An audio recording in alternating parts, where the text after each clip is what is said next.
Well, the sun rises in the east. There was a total eclipse just the other day, but nothing eclipses the fact that your Eastern Ontario MPPs are working hard at Queen's Park for you. And I'm Lisa MacLeod, the MPP for Nepean, and I am with one of my co-hosts, Nolan Quinn. How's it going, Lisa? It's going great. From Stormont, Dundas, South Glengarry. Yes, I am. And lots of people looking at the eclipse this past week. We were in the path of totality, so there were thousands of people come to Cornwall. Yeah, it was a busy day.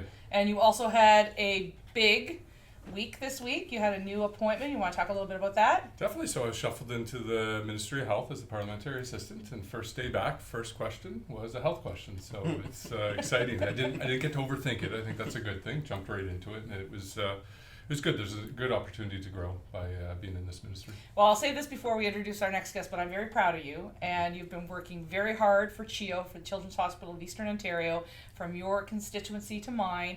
And then, of course, I know because I was doing some hearings in Cornwall recently, and your number one concern was really getting a practitioner-led clinic, nurse practitioner-led clinic into your community. So you're a great advocate for healthcare. I'm really happy for you. Thank you. Yeah. So why don't we introduce our next guest, because Stéphane Salazin, our co-host, can't be with us today. He has been shifted as well into his responsibilities, small business, as well as Francophone Affairs. Of course, he's been a leader on Francophone Affairs, and that's where he's at today. But we are excited to introduce our guest, who is a longtime friend of mine. He is the Minister of Labour, Skills Development and Training, with responsibilities for immigration in the province of Ontario. But more importantly, for everybody that's watching this podcast, he did hail from Ottawa for a brief period of time. Loved it. And he ran for us there too. So really great friend of mine. Very excited to have him on the show today. And so David Piccini, why don't you tell everybody how things are going with you and what's exciting in your world? Well, it's going really well. I mean, big shoes to fill with Stéphane not in, so thanks for inviting me. Well, that's literal, too. Yeah, literal and I thought you were going to say Monty, but no, okay. Work boots to fill for him, too. But loving labor. It's been great. I mean, it's inspiring to see the stories of the people you're able to touch and impact with better job, bigger paycheck, and through things like our Skills Development Fund, getting more youth into the trades, on immigration, letting people achieve their full potential. The feds take so long through processing, through our Ontario Immigrant Nominee Program. We're able to bring people in, filling in-demand jobs, focusing on the trades, focusing on healthcare, giving people a shot at success, and really enjoying the role. Hoping to get up to see you soon. Another training hall, maybe we'll visit. Yeah. But loving it. So talk a little bit about the people that you work with, and maybe you want to talk a little bit about this and how it impacts your community too in SDNSG. But it's really everybody. It is the newcomer to Canada looking to get into work. It is the construction worker. It is the miner. It is anybody that is in the skilled trades. And I know that you have a special spot for firefighters, especially in Ottawa. You're coming down to make some Piccini sauce for them, I hear. Pasta. But you have a wide range of people that you support. And so do you want to talk a little bit about that? Yeah, that's a good question. I mean, I think that what I love that we're doing as a team, what I love that the Premier's really laser focused on is recognizing that you have a great pathway in university and college, but that there's so much more you can do. And for decades that was ignored by the Liberals. We've got men and women in the trades now. I mean, just think of this. This is a great stat for you. 19,000 people had the noose of debt around their neck by the previous Liberal government's tools program, which you could take out a loan to buy tools. Yeah. And here's the even worse part. It costs more to administer that program than actual tools we gave out. Like, leave it to a Liberal to manage that. And so we turned those loans into grants. We got rid of all that debt for all those men and women. And what has our net result been? That getting tech classes into high school, our Skills Development Fund, supporting training centers and training halls. What's the net result been? 30% increase in women in apprenticeship registration. The largest number of people registering into an apprenticeship last year than at any point in Ontario's history. Wow. More newcomers getting into the trades, visible minorities, Indigenous youth. So by every metric, the plan's working. We've got a lot more to do.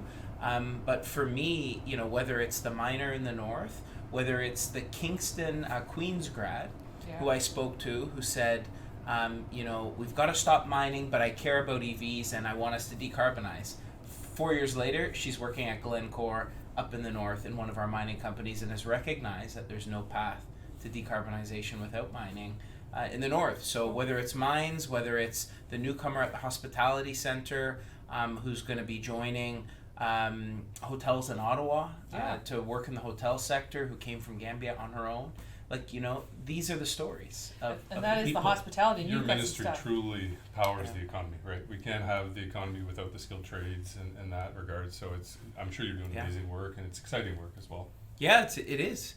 It's impactful. I loved time at Environment, but to hear those stories, like that hospitality worker I mentioned to you. I mean, these are the segment of stories of disproportionately hospitality, which you know well, disproportionately women and racialized. Yeah. And so to see people who are achieving their full potential, who were removing barriers, were expediting pathways. Look, I don't control the federal immigration plan, but what I can say is Doug Ford and our government aren't here for a photo op. Like I think we've seen federally with these newcomers. We're here to recognize their skill sets. Yeah. If you're a cabbie and you're a doctor, we're going to get you into healthcare. If you want to work in the hospitality sector, we'll get you trained up and get you a job. Yeah. And that's what people want. And seeing the dignity and, in their words, the sense of purpose has been incredible. I love that. So I have a high growth area, as you know, in Nepean. But I'd love for you to come to Algonquin College, to Liuna, and then to see some of the things that we're building, both at ABAC, and then we've got Amazon, and like all of those little pockets that we have. Like I'm sure Nolan, with the building of Great Wolf Lodge and other projects there, would be able to provide David with a lot of new people to talk to about what we're doing. So Liuna has supported the project. They're very much behind it. Ultimately, it's going to be about 2,500 skilled trades to build the lodge. And we don't have 2,500 skilled trades in my riding, so there's going to be a lot of people coming down from Toronto. So pretty excited about that project, and it's going to highlight the area and that we do need more skilled trades to be able to build the homes that we need. Now, how do our constituents, David, find out about the programs that? So say they're watching this and they said, okay, I'm not going to call Nolan or Lisa. I just want to cut the middleman. Where do I go to find information? So obviously Ontario.ca is something just they should Google look at? Skills Development Fund. That's all you have to do. Yeah. And we've got more exciting things happening for those looking at entering an apprentice and getting an employer sponsor match. So stay tuned for that. That's in our next piece of legislation. Some really exciting stuff we're doing there. Because especially in Eastern Ontario, and I would say this is big for our communities, that we have great partners in terms of colleges and unions for apprenticeships and trades. But for those small non-union shops, electricians, general contractors, for that young boy or girl who says, oh my gosh, like I could do so many cool things. I got a career for life. I could end up running my own business. How do I get into it? And how do I get matched with an employer sponsor? We recognize that for too many, it's this meandering, complex pathway. We're making it easy. And stay tuned for app-based and some really cool software we're working on. I know government software, everybody, especially in Ottawa these days. But in all seriousness, it is a great pathway to link people to jobs, and that's going to really help our small contractors, small folks in the trades, especially in Eastern Ontario. Now I'll just say this, and then I know Nolan probably has some questions, but. When you were in Ottawa, you made a lot of relationships, and in the last couple of years, you and I have worked really hard in order to support Nicastro's and La Bottega in order to make sure that they were able to continue in their operations. And although not at all related to your portfolio, you and I were able to sort of work with the Attorney General to see some nice resolution, which was good. Fun story on that. It is a fun story, and I'm sure everyone knows it at home, but I guess it just speaks to your attachment to certain areas, Italian community for sure in Ottawa, but also the Vanier community where you had lived because you had worked in Ottawa. Can you tell us a little bit about why you loved living in our part of Eastern Ontario and Ottawa in particular? Well, I loved it. Loved my time. I went to Ottawa U. Big shout out for Gigi's, and enjoyed my time there. And it really opened my eyes to politics, Lisa, to be honest. I met you there. Yeah. I met serving members and got to really pique my interest in politics. La Bottega, fun story I wanted to say there. Yeah. I cashed in. I shouldn't say this, pretended to be my dad to the university, cashed in my meal plan that I had at the time, spent it in my first semester, and went to La Bottega every week dropping off my resume.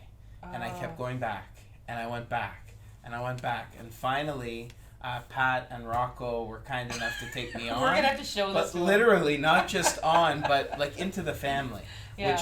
which was there, and I'm so proud, to call them friends. I didn't realize and to work how that closely all with them. started.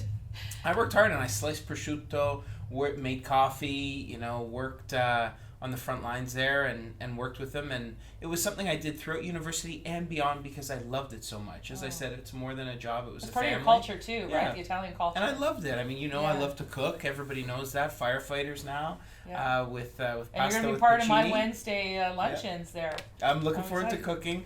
So I'm grateful for the opportunity they gave me for their friendship, both Pat, Rock, and the entire La Bottega family, and really enjoyed working there and loved working for the Royal College of Physicians and Surgeons for a number of years at Lansdowne. Yeah. Got to travel the world there and meet some inspiring doctors, physicians, surgeons, and really Ottawa gave me a lot, so I'm very grateful for my time there. And we're It was very- cold. Yeah, Cold, listen, but- everyone comes for the weather and they stays for the summer. So it's interesting. My brother actually works at the College of Physicians as the communication guy. So very, Oh, does very he? small Yeah. world. Yeah, very, Yeah. very small. It was a lot of fun. So you mentioned, having a career for life in the skilled trades. Mm-hmm. I think the other thing that really needs to be highlighted, you come out with little to no debt, and, Mm-hmm. and then it's a six-figure job. It's a license to print money if they go into the trades. So, where do you see the Skills Development Fund? What's the biggest priority of the Skills Development Fund? I'll give you a great example. We've got some exciting operating engineers in Morrisburg doing Yes. some great work.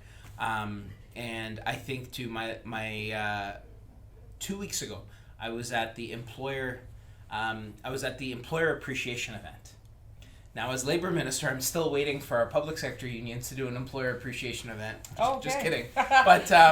But We'll call you in a few years. but the building trades, they did an employer appreciation at LaUna down in Grimsby, and I met a group of youth that were supported through the Skills Development Fund, and have been supported through the great work that our union training partners are doing. And this young guy comes in, and he's got a swagger to him, and he's so confident. And he'd had some run-ins with the law, I think, in the past. These were at-risk youth.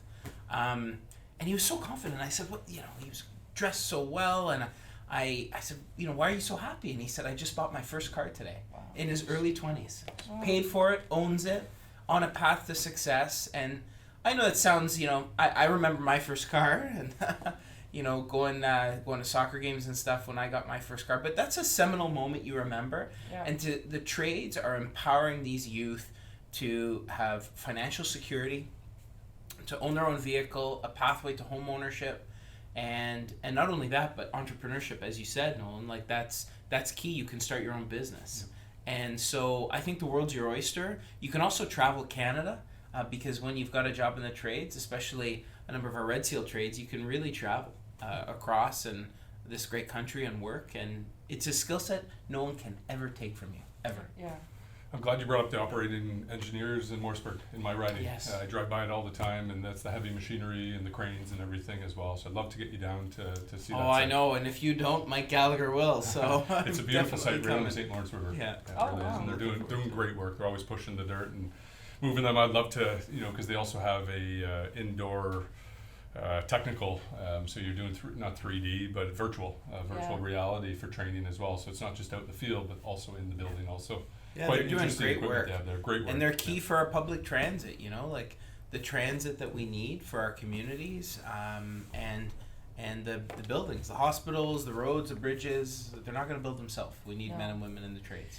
And I guess I'll end on this, and maybe if Nolan has any party comments, but it really is about self-reliance, which is a key component of the values that we have as progressive conservatives, and certainly that you've seen in communities from Cobourg to Carleton County to Cornwall, where and Ottawa's in Carleton County, that where we basically have communities that were built on agrarian roots, and the people that lived on these lands from the beginning always wanted to protect the community that they're from.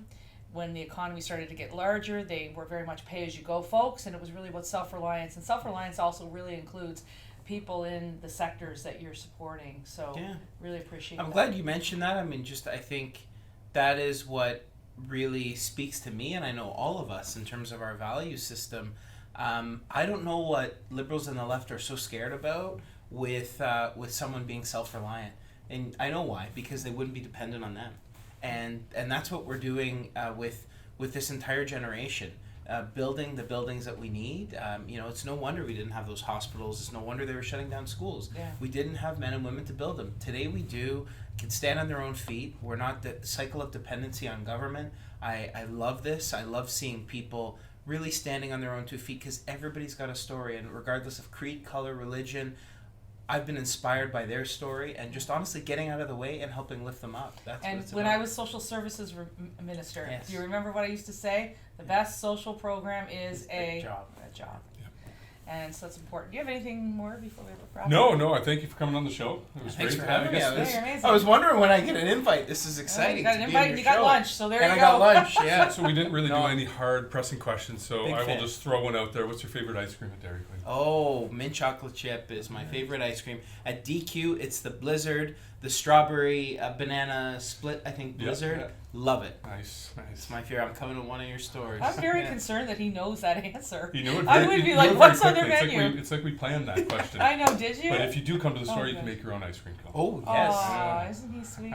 Labor minister gets to, and don't find any labor What's violations. the day? What's the miracle? Miracle Treat Day. Miracle Treat Day. Second Thursday Shout in out August. for Miracle Yes, Treat Day. yeah, definitely. I always go out to your colleague in Cobourg, Yes. and I join the great group of youth supported through Miracle It's a Treat great Day. day. Yeah, It we helps, did it together last year. helps the CHEO Hospital in Ottawa and sick kids as well as Hamilton, McMaster. It really is a good cause. And for it's a sure. great cause. Well, thanks very much, David. It Thank was you. great to be here, and congratulations again to you, Nolan. We're very proud of you back you. home. And to all of you at home, thank you for tuning into this episode of Sunrise Eastern Ontario. I'm Lisa MacLeod. I am with my dear friend Nolan Quinn. In absentia, of course, today is Stefan Serrazin, and we were very proud to have our colleague, the Honorable David Piccini, who next time is going to show us how to make Piccini sauce.